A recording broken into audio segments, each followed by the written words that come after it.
Fala galera, estamos aqui com mais um vídeo com o Fabinho, boa noite, tá bom? Hoje a gente vai ver as leis de Newton rapidinho aí, tá bom? Para você que está no nível superior. E as leis de Newton são três basicamente, né? A primeira delas é a inércia, né? Mas professor, o que é a inércia, né? Tanta gente define inércia como tendência ao repouso, busca pelo repouso, né? Será que é somente o repouso, a busca pelo repouso, mais nada, a inércia? A inércia, pessoal, é o seguinte, todo o corpo tende ao repouso ou tende a não mudar sua velocidade, exceto forças externas a ele. Na verdade, tudo isso é sinônimo para aceleração igual a zero, ok? Ou seja, quais são os casos de inércia? Primeiro, quando você está parado, sem velocidade, você está inerte. Segundo caso, quando a sua velocidade é constante. Então, pessoal, escrevendo em termos de equação, inércia é ausência de aceleração, ok? Ou seja, quanto mais baixa a sua variação de velocidade, mais próximo da inércia você está. Essa é a definição de inércia, não tem nada daquelas interpretações malucas ou frases gigantescas para tentar definir, ok? Segundo a lei de Newton, pessoal, a gente precisa fazer uma lembrança do ensino médio, né? Você lembra que você aprendeu no ensino médio quantidade de movimento? Você deve ter aprendido pela letra Q maiúscula, Q igual a mv, tá, pessoal? Só que no sistema internacional, quantidade de movimento é dado pela letra P igual a mv. Quantidade de movimento, pessoal, é o seguinte... Tem um dos casos mais incríveis que eu vi de quantidade de movimento. Presenciei um acidente na Avenida do Estado, onde um caminhão, ele estava com uma velocidade bem baixa até, né, bem devagar numa das curvas da Avenida do Estado, só que ele tem uma massa o quê? Muito alta. E esse caminhão, ele deu um totó no carro, tá bom? Claro que tem forças, energias absorvidas de impacto, energia dissipada para o ar em forma de onda, né? Mas ele deu um totozinho no carro. E o carro a gente sabe que tem uma massa muito baixa comparado com a do caminhão.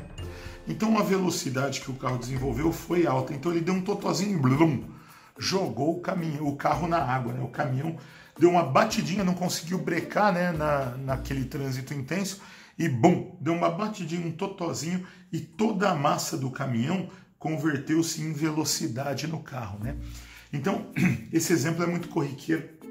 Você vê quando dois irmãos, um irmão grande e um irmão pequeno, um bate no outro com aquela bola do Play Center no meio, né? Então, o irmão choca com o outro com aquela bola no meio, o irmão menor, coitado, leva pior, ele voa, né? Por quê? Porque o irmão maior tem uma massa grande. Então, para essa quantidade de movimento ser mantida, esse produto MV, né, o irmão pequeno acaba desenvolvendo uma velocidade maior, tá bom? A segunda lei de Newton, pessoal, ela é definida como a variação da quantidade de movimento. Ou seja, força que a gente conhece nada mais é do que variação da quantidade de movimento. dP, dt. Você sabe na faculdade que variação é diferencial, né? Derivada, né? É dP, dt. Só que a quantidade de movimento P, o que ela é? mv, certo? Então é ddt de mv. Então o que eu fiz aqui, moçadinha? Eu troquei P de quantidade de movimento por m vezes v, massa vezes velocidade, tá bom? E agora eu vou ficar com a derivada de um produto aqui dentro. Então o que vai acontecer? Como que a gente opera uma derivada de produto? Então vamos lá. A gente deriva o primeiro, dm dt, copia o segundo, vezes v, mais a gente copia o primeiro m e deriva o segundo, dv dt. Ok, pessoal? Olha o que aconteceu aqui, ó. mdv dt, né? O que vocês veem na faculdade aí no capítulo 1 aí de cinemática escalar, cinemática vetorial? dv/dt é a aceleração, né? Variação da velocidade no transcorrer do tempo é a aceleração. Então esse cara aqui é a aceleração. né? E esse outro cara contempla o que? A variação de massa. Aí tem gente que já seca para falar, ai professor, mas a massa não varia. Lógico que varia, galera. Um foguete, quando ele vai indo para fora da Terra, ele vai soltando compartimentos, ou seja, a massa dele vai variando no transcorrer do tempo. Um carro de Fórmula 1 põe 70 quilos de combustível na volta 10, né? E 10 voltas depois ele está com 50 quilos de combustível a menos, a massa do carro de Fórmula 1 variou. Esteira de fábrica, de linha de produção, né? Você põe um material, põe uma garrafa ali de refrigerante, a esteira vai indo, eu ponho outra, a esteira vai indo, eu ponho outra, a esteira vai indo, eu ponho outra. Dali a pouco é a mesma esteira que está operando, só que ela teve um grande acréscimo de massa na esteira. Então esse termo, ele é sim utilizado, tá bom? Quando você faz uma física mais minuciosa. Agora, claro, né? Se você está no laboratório e você vai mover um bloquinho, mover um carrinho, naquele pequeno trecho de experimento, né? Quando você move um carrinho, a massa é praticamente constante. Quando a massa é constante, então vou pôr aqui um caso particular. Se a massa for constante, o que acontece? O termo dMdt é zero. Então você fica com o quê? Que força é igual a MA, né? M dV dt, MA. Ok, pessoal? Mas isso é um caso particular, se a massa for constante, beleza? A terceira lei de Newton é a ação e reação, né? Para qualquer contato de qualquer natureza entre dois corpos, 1 e 2, se eu fizer qualquer relação de força entre contatos, né? O bloco 1 aplica uma força no bloco 2, né? E ao mesmo tempo o bloco 2 devolve essa força para o bloco 1, ok? Então aqui é a força que 1 aplica em 2 e o bloco 2 devolve com a força que 2 aplica em 1, né? Como forças, exemplo, peso e normal, né? A tração na borda dos cabos são exemplos de reações naturais que nós temos, né? Tudo bem, pessoal? Então, tais aí as três leis de Newton, resumidamente. Partindo das três leis de Newton, a gente pode buscar o quê? Né? A gente pode buscar um segundo ponto, que são os tipos de força, né? Qual é a principal força que a gente usa aí na mecânica, né? Quando a gente fala de mecânica, né? Então, além de tração nos cabos, né? Quer dizer, quando o cabo tá solto, curvo, né? Não está estendido, está em repouso, a tração é zero. Mas caso o cabo esteja ocupado, tem tração nas duas pontas do cabo diferentes de zero, né? Existe a força de atrito, né? Quando você tenta promover um bloquinho se movimentando num sólido, né? Existe a força de atrito no sentido contrário, né? Outra força que a gente vai trabalhar aqui bastante, né? São as forças normal, né? E a força peso, que eu já vou falar dela com mais detalhe, tá bom? Se esse bloquinho estiver andando na água, né? Num fluido, né? Então, se eu tenho um barquinho andando num fluido, né? Se eu aplico uma força nele para lá, ou provoco nele um movimento naquela direção, existe uma força de resistência do fluido, né? Coisinha de resistividade fluidodinâmica ou viscosidade da água, né? A gente chama de força de arrasto da água ou de arrasto do ar, né? Mas eu vou dar uma atenção especial para a força-peso, ok, pessoal? Então, desde a época de Galileu, né? Existe uma teoria de que dois corpos quaisquer no universo geram entre si uma grande atração, né? Na mecânica de Galileu. Kepler descreve que a força de atração entre dois corpos depende do quê? Da gravitação universal, da massa do primeiro corpo, da massa do primeiro corpo, da massa do segundo corpo, dividido pela distância ao quadrado, né?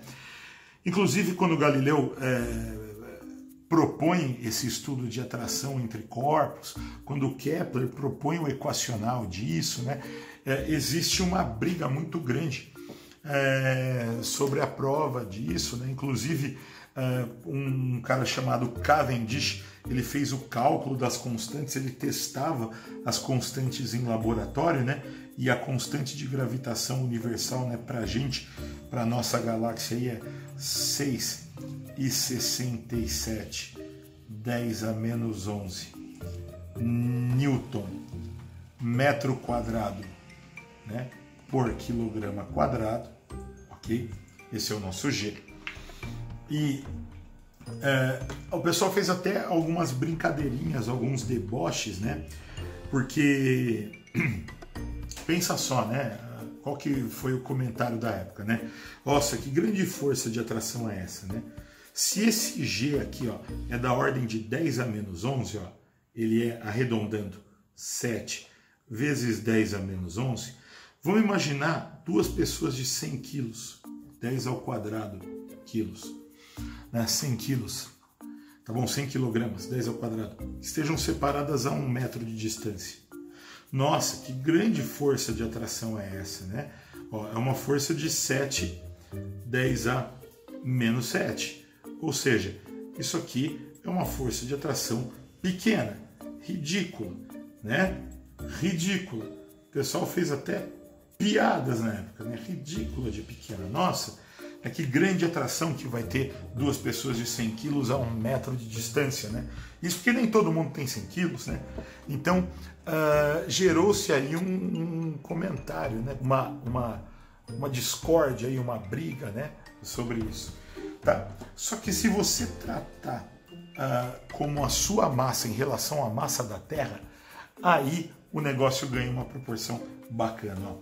Eu vou fazer uma brincadeirinha aqui entre você e a Terra, só para você ver o que acontece. Então, você que está aí me assistindo do outro lado, você é um cara envergonhado e você não quer me falar a sua massa.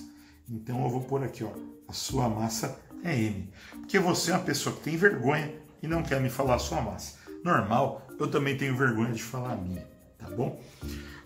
Vamos pensar na atração entre você e o planeta Terra, tá? Gente, o planeta Terra, ele tem uma massa muito grande, de 5,98 vezes 10 a 24 quilogramas. Isso segundo aferições aí da NASA. Então a massa do corpo grande, eu vou por aqui, ó, 5,98 vezes 10 a 24 quilos. Massa da Terra. Vezes o nosso G, a gravitação universal, 6,67 vezes 10 a menos 11. Tá bom? Tudo isso dividido pela distância ao quadrado. Galera, se você estiver aqui na superfície da Terra, a distância entre o centro da Terra e o centro do seu corpo é praticamente o raio da Terra, ok? E o raio da Terra, a gente sabe que é 6.400 quilômetros aproximadamente. Na verdade, né, o raio médio, né, entre polos e centro é 6.374 quilômetros. Então eu vou dividir pela distância ao quadrado aqui, então vai ficar 6.374.000 metros, tá? Porque eu estou passando para o Sistema Internacional metros ao quadrado. Só que está faltando a sua massa para eu fazer essa conta. E você não quer me falar qual é a sua massa, que você é um cara envergonhado. Mas tudo bem, se eu deixar a sua massa indicada aqui, ó, galera, isso aqui casualmente dá 9,81. Você percebeu? Ficou então com F igual a M vezes G, tá bom? Então, é a nossa força peso de trabalho, ok? Então, galera, a gente fica por aí com uma introdução breve de leis de Newton, tá? E a gente vai tentar usar as equações que a gente desenvolveu aqui em exercícios, tá bom? Beijo do Fabinho, a gente fica por aí, até mais.